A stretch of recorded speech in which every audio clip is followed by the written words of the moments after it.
Καλημέρα και από μένα.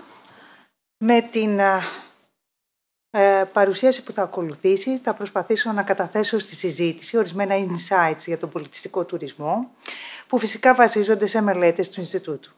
Ξεκινάμε με τον ορισμό. Τι είναι πολιτιστικός τουρισμός? Ο πολιτιστικός τουρισμός αφορά ταξίδια με σκοπό την εμπειρία και τη γνωριμία με τον πολιτισμό μιας χώρας ή μιας περιοχής. Περιλαμβάνει υλικά και άλλα χαρακτηριστικά της ιστορίας, της κληρονομιάς, της θρησκείας, του τρόπου ζωής, της τέχνης, ενός προορισμού. Με άλλα λόγια, συνθέτει όλα τα στοιχεία που διαμορφώνουν τη ζωή στην κοινωνία. Κρατήστε δύο νούμερα. Τουλάχιστον 40% των τουριστών παγκοσμίως μπορούν να θεωρηθούν πολιτιστικοί τουρίστες.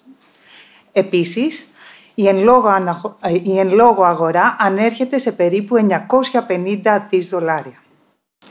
Είναι γνωστό ότι ο πολιτιστικός τουρισμός ωφελεί πολλαπλά τον προορισμό σε επίπεδο οικονομικό, φέρνει νέα κεφάλαια στην τοπική, περιφερειακή και εθνική οικονομία, δημιουργεί νέες θέσεις εργασίας, υποστηρίζει τη διαφοροποίηση της οικονομίας, συμβάλλει στην ανάπτυξη των μικρών επιχειρήσεων, ενθαρρύνει την ανάπτυξη νέων και τη συντήρηση υφιστάμενων υποδομών.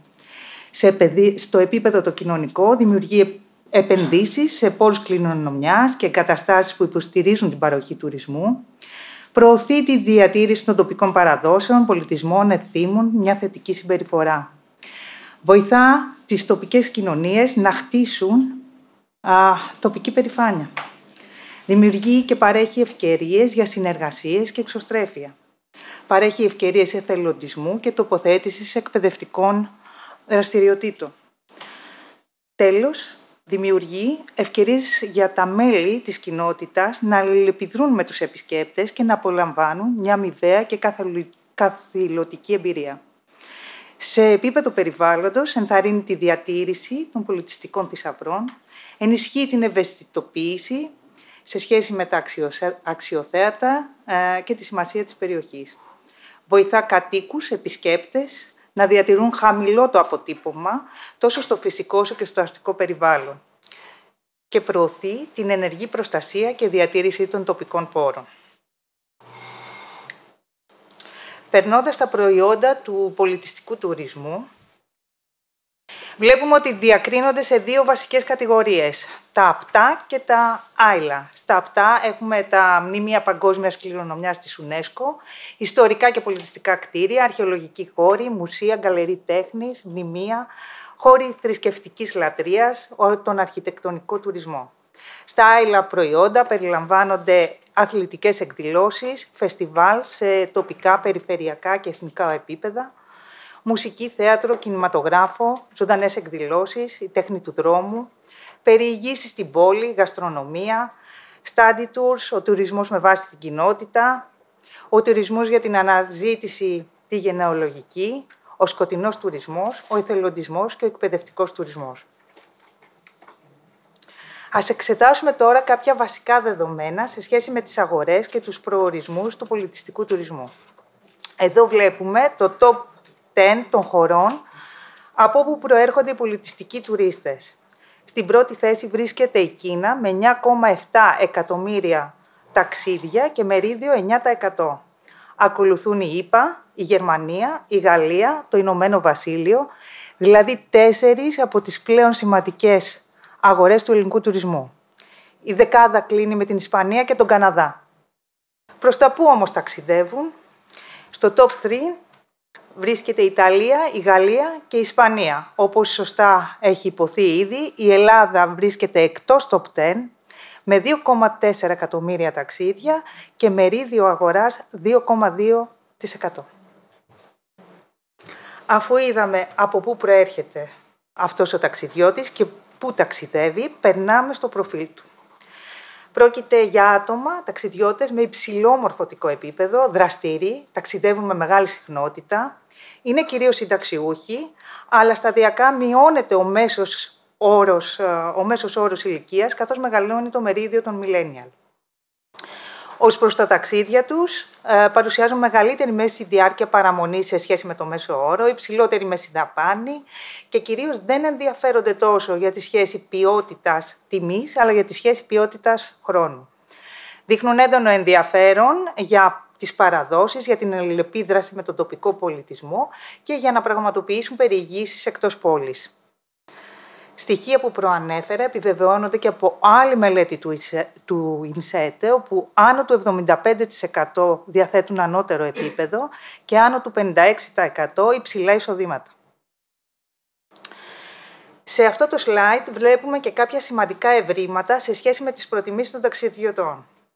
Βλέπουμε εδώ ότι οι επισκέπτες από τις Ηνωμένες Πολιτείες είτε επισκέπτονται τη χώρα για city break, είτε την επισκέπτονται για ήλιο και θάλασσα, διατηρούν υψηλό ενδιαφέρον για πολιτιστικές δραστηριότητες. Και στις υπόλοιπες σημαντικές αγορές μας καταγράφεται με ελάχιστες εξαιρέσεις ψηλό ενδιαφέρον για πολιτιστικές δραστηριότητες, ανεξάρτητα από το λόγο επίσκεψης. Εστιάζοντας τώρα στην κατηγοριοποίηση του πολιτιστικού τουρίστα, προκύπτουν 4 τυπολογίες. Έχουμε the culture vulture. Ο συγκεκριμένος τύπος επισκέπτη έχει τον πολιτισμό ως πρωταρχικό λόγο επίσκεψης και απολαμβάνει μια βαθιά πολιτιστική εμπειρία. Είναι πολύ μορφωμένος, διαθέτει υψηλά εισοδήματα, ενδιαφέρεται για περιβαλλοντικά και κοινωνικά ζητήματα, ζητάει ποιότητα, αυθεντικές εμπειρίες, είναι κυρίως ηλικιωμένοι ταξιδιώτες και πολλές φορές ταξιδεύουν οργανωμένα με στόχο μια συγκεκριμένη πολιτιστική εμπειρία. Η δεύτερη κατηγορία, the sightseeing cultural tourist, όπου και εδώ ο πολιτισμός είναι ο πρώτος λόγος για την επίσκεψη, αλλά ο τουρίστας βιώνει μια λιγότερο βαθιά εμπειρία. Επίσης πολύ μορφωμένος και συμμετέχει σε πολλές δραστηριότητες. Στη συνέχεια έχουμε τον accidental cultural tourist, ο οποίος δεν ταξιδεύει για πολιτιστικούς λόγους, αλλά συμμετέχει σε πολιτιστικές δραστηριότητες και επίσης βιώνει μια βαθιά πολιτιστική εμπειρία. Τέλος, έχουμε τον incidental cultural tourist, που είναι η μεγαλύτερη ομάδα, ο τυχαίος τουρίστας, προσελκύεται από τον πολιτισμό και την κληρονομιά, αλλά έχει άλλον πρωτεύοντα λόγο ταξιδιού, όπως για παράδειγμα την περιπέτεια και τη φύση. Είναι πιθανόν να συμμετέχουν σε πολιτιστικές δραστηριότητες αρκεί να ταιριάζουν με το σχεδιασμό του ταξιδιού τους. Οπότε λέξεις κλειδιά για να τους προσελκύσουμε είναι η ευκολία και η ευελιξία. Και πρόκειται για νεότερους επισκέπτες. Πώς αξιολογείται η πολιτιστική εμπειρία στην Ελλάδα και πού βρισκόμαστε σε σχέση με τον ανταγωνισμό? Σε αυτό εδώ το slide βλέπουμε την αξιολόγηση της εμπειρίας επίσκεψης σε ιστορικούς χώρους και μουσεία. Στον οριζόντιο άξονα παρουσιάζονται διάφορες παράμετροι της εμπειρίας επίσκεψης. Παρατηρούμε ότι οι επισκέπτες της χώρας βαθμολογούν το προσωπικό των μουσείων άνω από το μέσο όρο του ανταγωνισμού στην Νότια Ευρώπη. Βλέπουμε ότι το κόστος εισιτηρίου πάλι βρίσκεται πάνω από το μέσο όρο των ανταγωνιστών και ως προς την ευκολία επίσκεψης βρισκόμαστε ακριβώς στο μέσο όρο. Εκεί που βαθμολογούμαστε κάτω από το μέσο όρο είναι στα θέματα της ποικιλίας στα αξιοθέατα και στην κατάσταση και τη συντήρηση των αρχαιολογικών χώρων. Γενικά, σε σύγκριση με τον μέσο ανταγωνισμό, η Ελλάδα προσφέρει στους επισκέπτες πολιτιστικού ενδιαφέροντος μια εμπειρία με θετική βαθμολογία, ειδικά στη μετακίνηση και στη διαμονή. Παρατηρούμε υστέρηση σε θέματα που αφορούν το περιβάλλον, όπως η καθαριότητα των δημόσιων χώρων, η καθαριότητα εκτός πόλεων, η αστική ανάπτυξη και η αρχιτεκτονική, θέματα που αφορούν τη βοήθεια στους επισκέπτες, όπως ο αριθμός των κέντρων ενημέρωσης, η αποδοτικότητα του προσωπικού, σχετικά apps και η ευκολία επικοινωνίας με τους κατοίκους. Χαμηλά επίσης βρισκόμαστε στις συνδυαστικές εμπειρίες, όπως για παράδειγμα ο συνδυασμός πολιτισμός με αγορές. Γι' αυτό και εν μέρη μπορούμε να δούμε μία χαμηλή πρόθεση επανάληψης της επίσκεψης. Ένα ακόμη ενδιαφέρον στοιχείο αφορά τη γνώμη των ανθρώπων του τουρισμού σε σχέση με το ποιοι παράγοντες συμβάλλουν θετικά στην ανάδειξη της εικόνας της χώρας. Η πλειονότητα θεωρεί ότι η πολιτιστική ταυτότητα της χώρας, έτσι όπως αυτή αναδεικνύεται από τους αρχαιολογικούς χώρους και τους αρχαιολογικούς μας θησαυρούς, συμβάλλει πάρα πολύ θετικά. Στην ερώτηση για το τι θα μπορούσε να συμβάλλει και στο μέλλον, η πολιτιστική ταυτότητα υποχωρεί.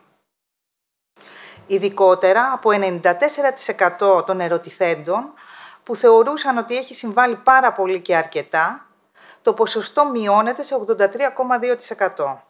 Οι άνθρωποι της αγοράς πλέον θεωρούν ευκολότερη την ανάδειξη της εικόνας της χώρας στο εξωτερικό μέσα από την ελληνική γαστρονομία, το κρασί και τα ελληνικά προϊόντα διατροφής. Θα πρέπει επίσης να έχουμε υπόψη μας δύο ακόμη στοιχεία. Το ποσοστό των απασχολούμενων στον πολιτισμό στην Ελλάδα έχει μειωθεί από 3,5% το 2013 σε 3,3% το 2018. Επίσης, οι εξαγωγές πολιτιστικών αγαθών από την Ελλάδα το 2017 ανήλθαν μόλις σε 183 εκατομμύρια ευρώ, έναντι 8 δις ευρώ στην Ιταλία, 7,8 δις ευρώ στη Γαλλία, 1,9 δις ευρώ στην Ισπανία. Πού υπάρχουν όμως σημαντικά περιθώρια βελτίωσης.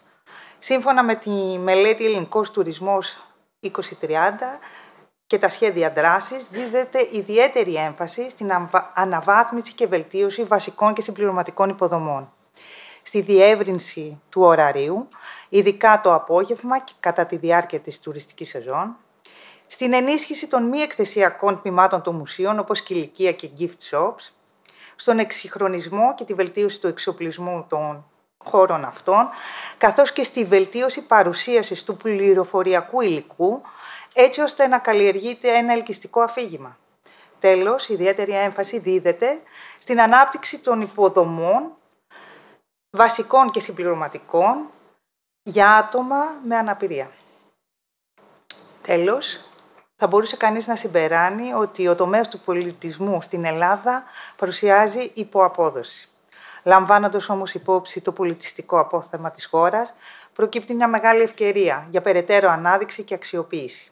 Ο πολιτισμός συνεισφέρει σημαντικά στη φήμη και την εικόνα μας, ενώ παράλληλα διαθέτει μια ισχυρή αναπτυξιακή δυναμική, η οποία μπορεί να επιτρέψει καλύτερη χρηματοδότηση με στόχο μια ακόμη καλύτερη προστασία και ανάδειξη της πολιτιστικής μας κληρονομιάς. Σας ευχαριστώ.